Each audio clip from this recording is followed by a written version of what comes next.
Hello students, good morning to all of you.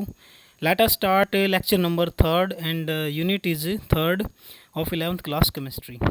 Page number 8 से start करते हैं। आज का टॉपिक रहेगा पीरियोडिक प्रॉपर्टीज़।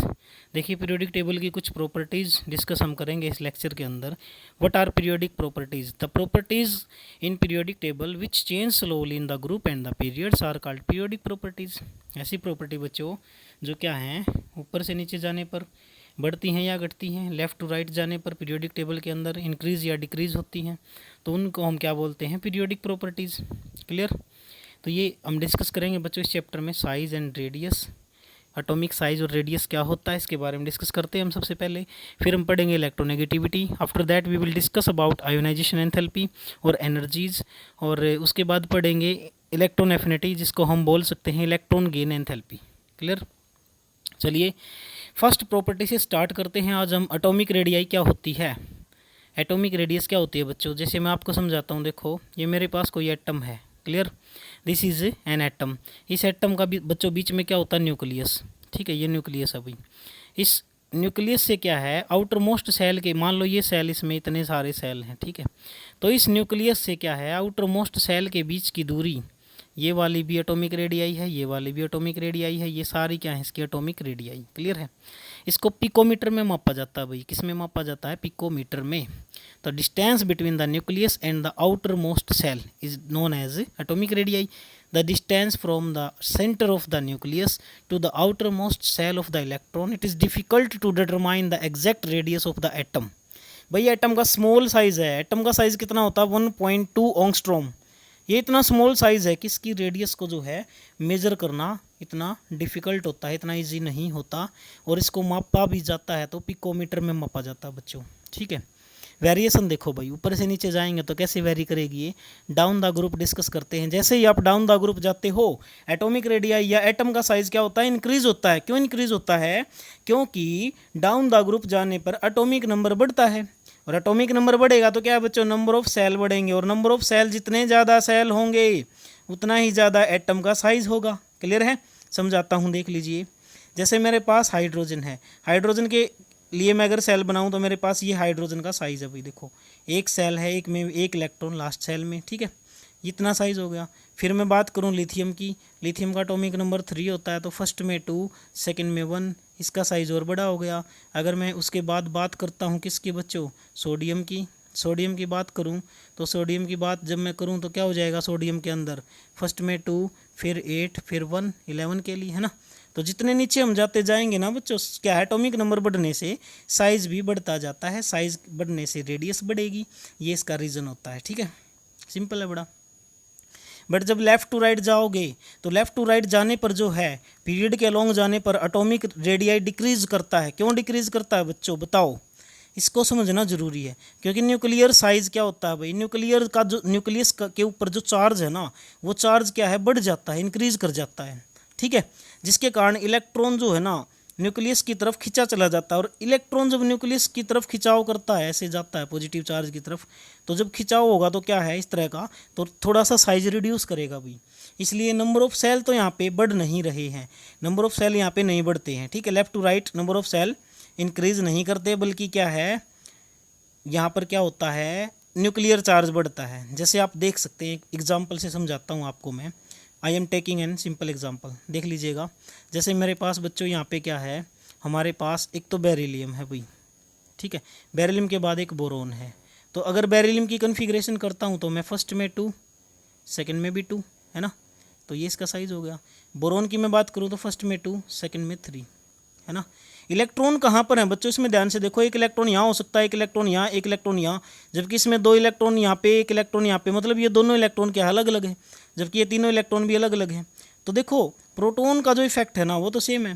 प्रोटॉन जो ये यहाँ पे प्रोटॉन के बढ़ने का जो इफेक्ट है, यहाँ पे देखो एटॉमिक नंबर, इसके अंदर कितने प्रोटॉन, आप ध्यान से देखो, बेरिलियम में कितने प्रोटॉन हैं? 4 प्रोटॉन हैं, जबकि बोरोन में कितने प्रोटॉन हैं? 5 प्रोटॉन हैं, है ना। तो देखो प्रोटॉन के बढ़ने का इफेक्ट इलेक्ट्रॉन के बढ़ने से ज़्यादा है, डोमिनेट करता है। क्यों? क्योंकि प्रोटॉन एक जगह पे है, न्यूक्लियस में पड़े हुए हैं, यहाँ पे भी न्यूक्लियस, जबकि इलेक्ट्रॉन अलग अलग सेपरेटेड हमारे। तो बताओ साइज अपने आप रिड्यूस होगा, है ना, न्यूक्लियर चार्ज बढ़ेगा जिससे खिंचाव होगा, जिसकी वजह से इलेक्ट्रॉन जो है खींचे चले जाएंगे, जिससे साइज रिड्यूस करेगा। क्लियर है, ये आपको क्लियर हो गया होगा। यहाँ पे आप देख भी सकते हैं, मैंने समझाया हुआ है आपको कंप्लीटली कि यहाँ पे 11 प्रोटॉन, यहाँ पे 12 प्रोटॉन है। इन दोनों में प्रोटॉन एक साथ दोनों इलेक्ट्रॉनों को खींचेंगे, ठीक है। But here electron and proton both are increasing, दोनों की वैल्यू बढ़ तो रही है, बट प्रोटॉन के बढ़ने का इफेक्ट सिंगल प्लेस पे है, एक स्थान पे है जो डोमिनेंट करेगा, मोर इफेक्टिव होगा। इसलिए एटॉमिक रेडियाई क्या है, डिक्रीज करेगी, क्योंकि न्यूक्लियर चार्ज बढ़ने वाला है। यहाँ पर न्यूक्लियर चार्ज बढ़ेगा तो साइज जो है रिड्यूस करेगा। क्लियर है या नहीं है, बताओ। द इलेक्ट्रॉन शील्डिंग, इसमें आप क्या बता सकते हो, शील्डिंग इफेक्ट भी इसको बोल सकते हो, ठीक है। Screening effect, yes, the electron shield. अब क्या होगा, देखो जो इलेक्ट्रॉन है ना हमारे, ये इलेक्ट्रॉन है बाहरी इलेक्ट्रॉन, वो क्या करेंगे, शील्ड करेंगे, ठीक है, प्रोटॉन को। इसका इफेक्ट पूरा का पूरा थोड़ी पहुंच नहीं पाएगा लास्ट के इलेक्ट्रॉन तक। ये देखो यहाँ तक पहुंचेगा, लेकिन यहाँ पे पहुंचने के लिए इसको शील्ड करना पड़ेगा। तो शील्डिंग इफेक्ट भी इसमें कुछ यूज होता है, स्क्रीनिंग इफेक्ट, ठीक है। अगली प्रॉपर्टी बच्चों यहाँ पे है इलेक्ट्रोनेगेटिविटी। अब देखो आप, इलेक्ट्रोनेगेटिविटी का इफेक्ट क्या होता है, ऊपर से नीचे अगर साइज बढ़ता है तो इलेक्ट्रोनेगेटिविटी साइज के उल्टा होती है। It is inversely proportional to the size of the atom. So electronegativity अगर ऊपर से नीचे साइज बढ़ता था तो इलेक्ट्रोनेगेटिविटी क्या करेगी बच्चों, डिक्रीज करेगी, कम हो जाएगी। और लेफ्ट टू राइट साइज हमारा डिक्रीज होता था तो ये इलेक्ट्रोनेगेटिविटी इंक्रीज करेगी। तो आप याद रख सकते हैं इस फैक्टर को, ठीक है। क्या याद रखेंगे, लेफ्ट टू राइट जाओगे तो इंक्रीज करेगी इलेक्ट्रोनेगेटिविटी, टॉप टू बॉटम जाओगे तो डिक्रीज करेगी, ठीक है। तो यहाँ पे देखो ट्रेंड ऑफ इलेक्ट्रोनेगेटिविटी, इलेक्ट्रोनेगेटिविटी का ट्रेंड क्या होता है बच्चों, as the size increases down the group so electronegativity decreases. कैसे डिक्रीज करती है, क्या रीज़न होता है। यहाँ पे जैसे मेरे पास क्या है बच्चों, एक तो मेरे पास क्या है, यहाँ पे मैं ले लेता हूँ ये वाला एटम, ये मेरा लेस इलेक्ट्रोनेगेटिव है और ये मेरा क्या है, मोर इलेक्ट्रोनेगेटिव है, ठीक है। तो यहाँ पे क्या difficult to due to large size है बच्चों, लार्ज साइज है। एक तो मेरे पास इतना बड़ा एटम है भाई, अब इसका जो न्यूक्लियस है इस इलेक्ट्रॉन को जल्दी खींचेगा या फिर छोटा है ये, इसका इलेक्ट्रॉन जल्दी खींचा जाएगा, बताओ, सिंपल सी बात है ना। अगर लार्ज साइज है तो डिफिकल्ट होगा ना अट्रैक्शन, लार्ज साइज की वजह से। Due to large size nucleus जो है attract electron less in small attract strongly, बड़े साइज में तो बहुत कम अट्रैक्ट करेगा, अट्रैक्शन कम होगा, ठीक है। जबकि इसमें क्या है, इलेक्ट्रोनेगेटिविटी हमारी यहाँ पे लार्ज है, क्योंकि यहाँ पे जल्दी अट्रैक्ट करेगा, यहाँ पे लेट अट्रैक्ट करेगा। तो साइज बढ़ने से इलेक्ट्रोनेगेटिविटी हमारी क्या बच्चों, डिक्रीज कर जाती है, ठीक है। क्लियर हुआ नहीं हुआ, ये रीज़न था भाई इसका सिंपल सा। अलोंग द पीरियड बात करोगे आप, जैसे ही आप मूव करते हो along the period electronegativity increase होती है, क्योंकि साइज डिक्रीज हो रहा है, उल्टा इसका अपोजिट हो जाएगा बिल्कुल, ठीक है। अब एक क्वेश्चन यहाँ से पूछा जाता है, जनरली बहुत जरूरी है, size of iso electronic species. अगर आपसे पूछा जाए आइसो इलेक्ट्रॉनिक स्पीसीज क्या होते हैं, जिनके पास सेम नंबर ऑफ इलेक्ट्रॉन हो, दो species which have same number of electrons, these are called isoelectronic species. बताओ सभी के पास कितने इलेक्ट्रॉन है, 10 इलेक्ट्रॉन इसके पास है, 10 इसके पास है, 10 इसके पास है, 10 इसके पास है, 10 इसके पास है, सभी के पास सेम नंबर ऑफ इलेक्ट्रॉन्स हैं। अब जिसका देखो मैं ट्रिक बताता हूँ यहाँ पे, जनरली आईआईटी या फिर नीट वगैरह में भी ये क्वेश्चन पूछा जाता है, इतना इंपॉर्टेंट क्वेश्चन है ये। यहाँ पे whose has large number of proton, ये क्या बोला कि जिसके पास ज़्यादा प्रोटॉन होंगे ना उसका साइज क्या होगा, स्मॉल होगा। तो इसलिए आप यहाँ पे जर्नली देख सकते हैं, यहाँ पे कितने प्रोटॉन है 8, यहाँ पे जो एटॉमिक नंबर है वही प्रोटॉन है 9, यहाँ पे 10, यहाँ पे कितने हैं बच्चों, यहाँ पे 8 प्रोटॉन, यहाँ पे 9, यहाँ पे कितने 11, यहाँ पे 12, यहाँ पे 13। तो आप इसी तरह इसको अरेंज कर सकते हो, ठीक है ना। मैंने क्वेश्चन दिया आपको, जैसे arrange the following in the increasing size. तो साइज इंक्रीजिंग के फैक्टर में आप बेरिलियम, फिर मैग्नीशियम, फिर सोडियम, फिर क्लोराइड, फिर यहाँ पे इसको एक्सप्लेन कर सकते हैं, ठीक है। The radius of positive ion, cation की रेडियस हमेशा स्मॉलर होती है इसके पेरेंट एटम से। जैसे मैं बात करूँ, ये सोडियम एटम है और ये इसका क्या है, कैटायन है, पॉजिटिव पार्ट है। तो बताओ इसकी रेडियस क्यों कम होती है पॉजिटिव आयन से, बताओ कैटायन की रेडियस इसके पेरेंट एटम से कम क्यों होती है।